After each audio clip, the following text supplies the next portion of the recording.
Myles, what do you think the reaction of the Big 12 is going to be if you guys win on Saturday? I mean, I'm sure it would shock the world, but to us, not really. I mean, we're going into the game like we're going to every game this year. So, honestly, I think we're confident about it. So, it don't matter about the reaction to me. Do you think they'd be mad at you? I'm sure some might be mad just because they couldn't beat them. They couldn't beat them. But, hey.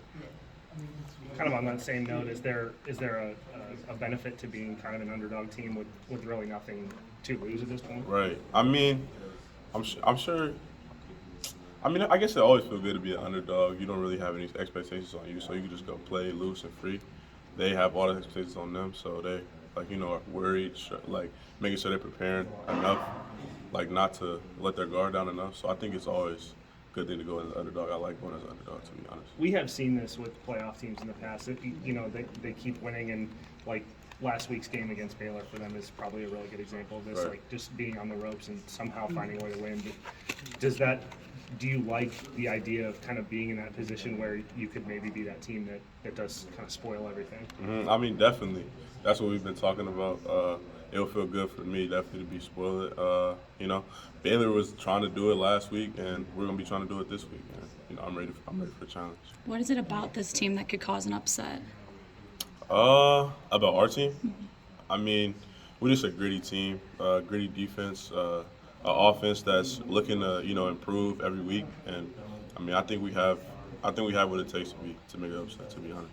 It's the best defense in the Big 12 against the best offense. Do you look forward to kind of measuring yourself against the best offense? I mean, of course, we looked at their offense this week, knowing that they're the best offense, and they have to look at us knowing that we're the best defense and prepare for us as such. And we're preparing for them as they're the number one. So, I mean, I'm ready for the challenge. I'm ready to see where we stack up against them, and I'm sure they're ready to take on us on as well. And it's just a battle of the best. What do you see from their receivers? I think 4 different guys have catches of 50 yards or more, so a Right. bunch of guys making plays out there. For Yeah, them. they have a lot of playmakers, and I give them credit to that. Max Duggan's great as well. He's putting them in positions to make plays and win. So, I mean, I'm ready to take on the challenge. Their receivers are great players. All credit to them. But I think we have great players on the outside to match up to them. So. You mentioned Duggan. Just Thanks, Mike. what are you seeing out of him? He's kind of a unique kind of guy, but obviously he's got a ton of experience and can play. So what do you think about him? He's good. I remember coming out of the TCU game last year thinking he was really good, even after we won. He's a great player.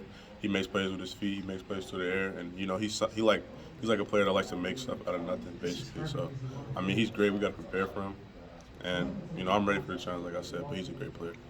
What are you going to do how are you going to contain him? I mean, we just have to put things in place to, go to where his strengths are. I mean, we got great players on the outside, great players going to rush and get them to help me cover. So, I mean, that's just all we can really do. Play our defense like we always have.